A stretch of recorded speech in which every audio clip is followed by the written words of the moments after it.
Hi, my name is Stephanie, and today I am going to be talking about some of the issues associated with the closing of Wall Street's New York Stock Exchange in 2011 as a result of Hurricane Sandy.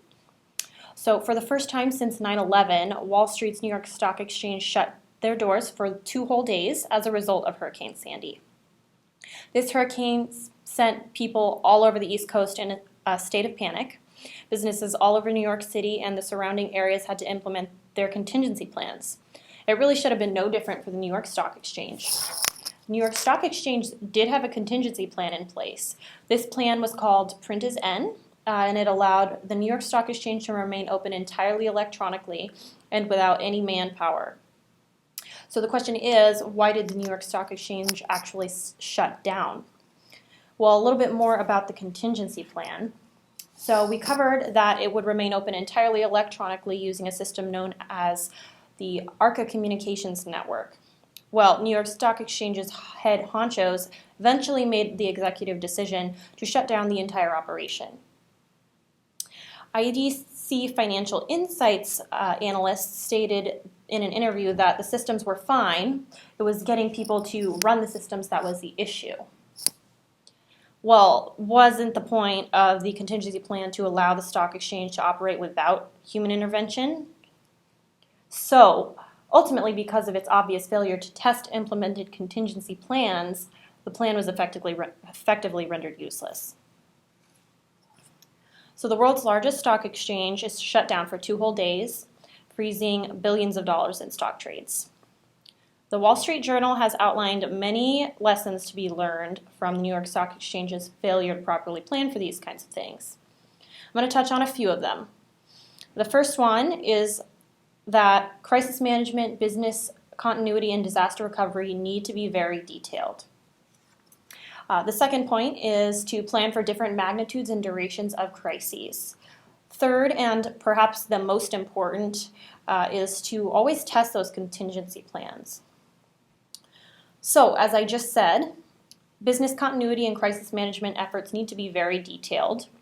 Plans should be extensive so that the time spent scrambling is significantly decreased. The plan was detailed, but obviously it wasn't detailed well enough. Significant damage was done to Lower Manhattan. Floodwaters put 2 data centers out of commission while another one remained entirely without power. Which really leads me to my next point. Always plan for those different magnitudes and durations of disaster. One of the biggest mistakes businesses oftentimes make is assuming a crisis will only affect your business for a few days. The Wall Street Journal suggests having short, medium, and long-term contingency plans in place for your business. So the New York Stock Exchange had critical IT systems that were now fully unable to function. Vincent Renaud is a VP of Uptime Institute in New York City. And he says mission critical infrastructure equipment need to be placed out of harm's way. So no one ever expected to have such a disaster on their hands like Sandy in New York City. Consequently, no planning for this level of catastrophe was done. Perhaps the biggest lesson to be learned is to test your contingency theories. The Wall Street Journal says that few companies actually test their plans. This plan was made to effectively operate as an electronic-only exchange in the event of a crisis. So, what's the official reason for the shutdown? IDC Financial Insights stated, keeping the market open on a purely electronic basis, with the market having never operated this way under perfect conditions, would only increase the chance of a minor malfunction to a high-frequency trading algorithm, causing potentially great disruption. Well, the question still remains, why wasn't the plan actually tested? Well, according to The Street, the New York Stock Exchange has immensely difficult tasks of preparing systems that ensure enormous amounts of data are sufficiently backed up. Combined with the fact that New York City never anticipated a storm of such magnitude, it's almost understandable why those contingency plans weren't tested. But regardless, it's reasons like this that make testing these plans essential.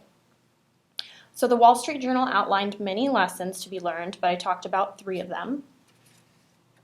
The crisis management efforts need to be detailed, so plan for all ends of the spectrum in magnitude and duration. And of course, folks test those contingency plans. As mentioned, there are probably a few reasons the New York Stock Exchange didn't actually test their plan. Likely reasons are the complexities associated with the testing of such plans, combined with the small likelihood of actually having to use them. Regardless of those reasons, the New York Stock Exchange is a prime example of the importance of testing an organization's contingency plan. Thank you.